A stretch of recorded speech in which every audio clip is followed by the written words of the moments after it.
numbers in parliament. But members of parliament forget that in a presidential system, your job is to oversight as an institution of parliament, the way Congress works in the US. Because in a presidential system, you are supposed to oversight as an institution, you oversight the executive. Our members of parliament elected on the party that forms government think they are there to protect government. So you see what happens right now. William Ruto basically has taken over parliament, that every single thing that he sends to parliament, even if it is against the interest of the same members of parliament and their people. You've seen the examples of the finance bill. In the Senate, we had a spectacle that senators are being told to vote for less amount of money to go to their own counties. And they actually just vote the way the president has said. Now, after the success that he achieved with putting parliament in his pocket, he has now fixed his eyes on the judiciary. We are going to lose this entire republic if that happens. Because at the end of the day, if you have a dispute, like now if I have a dispute with the state, if I'm arrested today, and then the Chief Justice is having a meeting as we speak with the president to say, next week I'm going to arrest Sifuna, please don't give him bail. Because I am not in that discussion. And that discussion can only result in the fabric of the constitution being loosened. What are these people sitting down to discuss?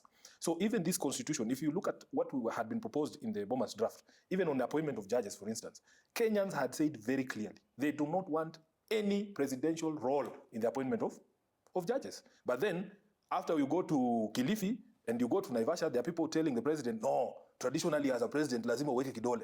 Yeah? So we say, okay, let us just retain some residual power for him. After the JSC appoints, let the president just gazette or whatever it is. That it becomes a problem. Then it becomes a problem because you get to Uhuru. Interest. Uhuru looks at the list and says, I have a problem with this one and this one. I am not going to gazette. And there's nothing you can do. There's no constitutional mechanism for you to resolve that problem.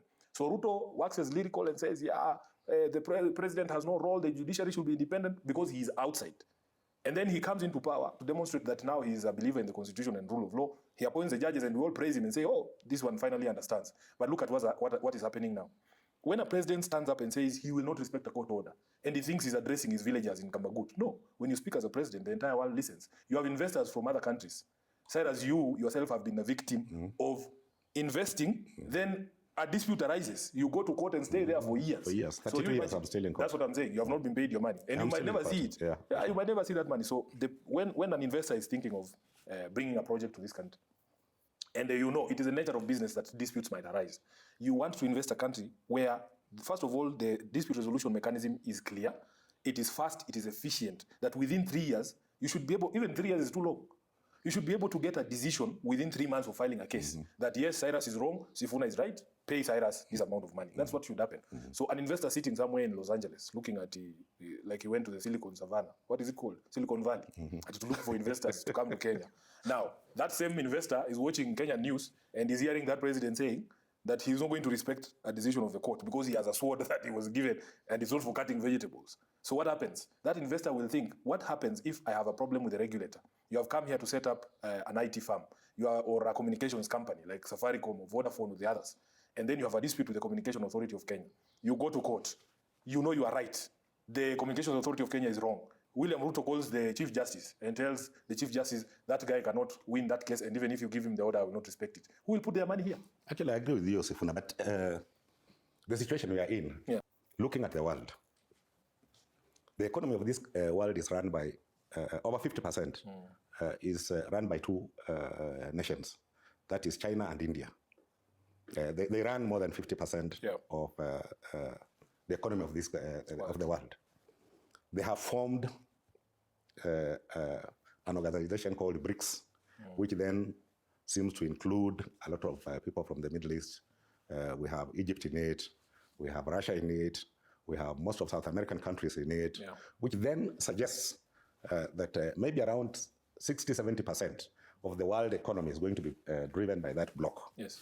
And you, as a person who is painting a rosy picture for Kenya, you decide maybe it is not the right thing for me to associate with because I have a master somewhere I'm reporting to, and that master is not part of that system.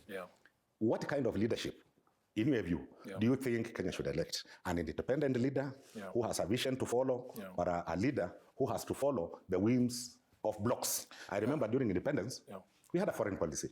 As a country, we were unaligned. By then, we had very powerful voices. The Kwame Nkrumahs of this world, the Julius Nyereres of this world. Mandela was languishing in prison, but the vision was clear that we need to independently have a Pan-African thought. And I remember the late Tomboya described African socialism in a very interesting way, Tomboya. And Tomboya still was a friend of the West. Yeah. But he could still understand that I'm an African and this is the way we should move forward. Yeah. Why, as a country, don't we have the ability to realize that Sifuna can stand firm and protect our values, our culture, our interest, our foreign policy in a direction that associates us with prosperity rather than serving people because they might help me to remain in power because their narrative is so powerful, is